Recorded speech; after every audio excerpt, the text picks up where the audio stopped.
Yeah, this thing owes me nothing. I'm 99% sure that I'm 80% sure that everything off of this motorcycle, 1978 XR75.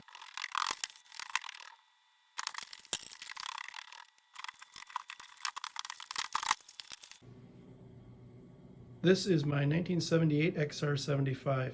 I got it for my 7th birthday. I remember coming home on the bus, seeing this thing sitting in the breezeway. I was a latchkey kid, so that meant I had a couple of hours to sit and mull what this meant, this thing sitting there.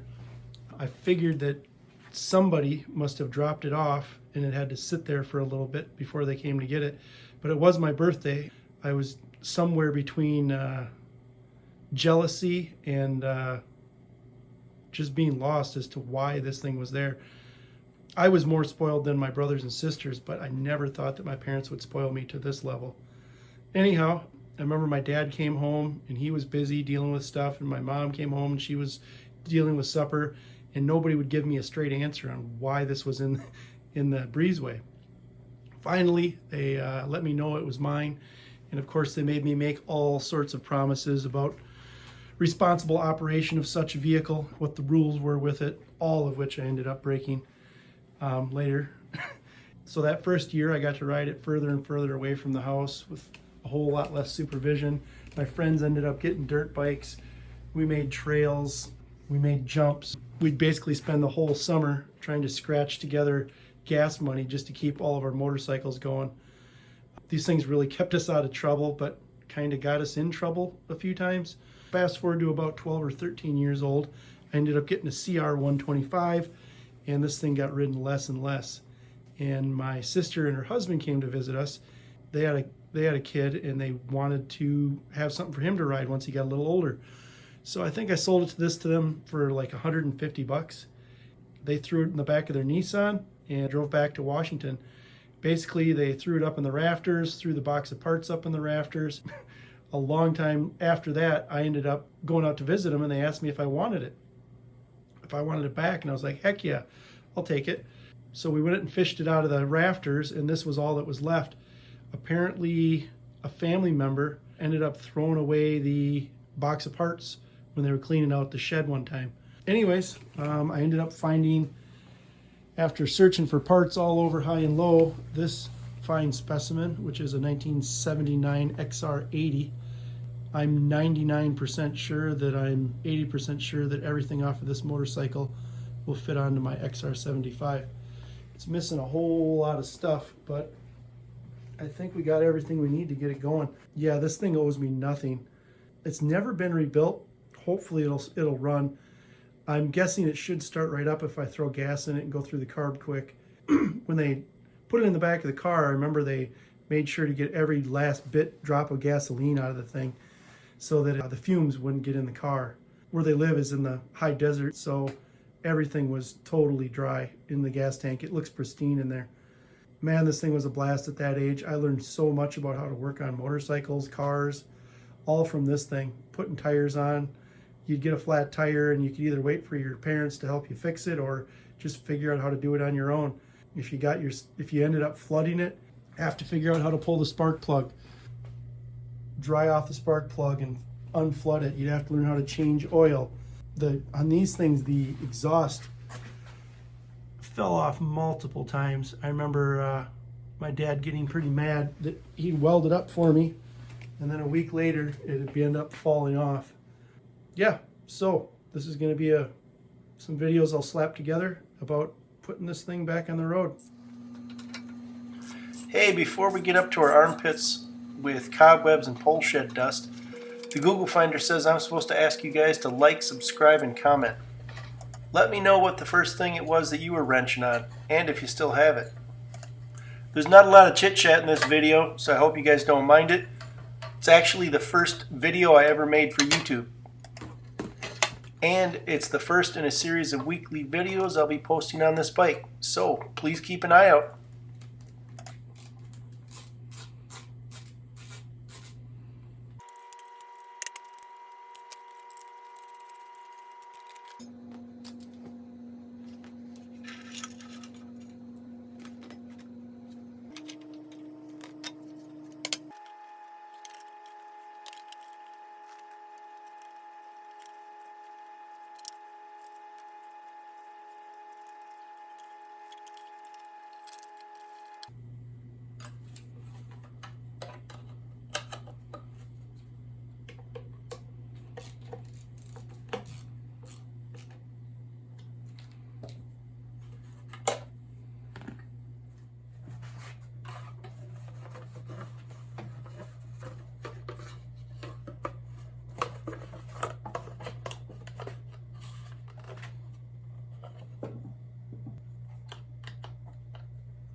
There we go. That's it for this one.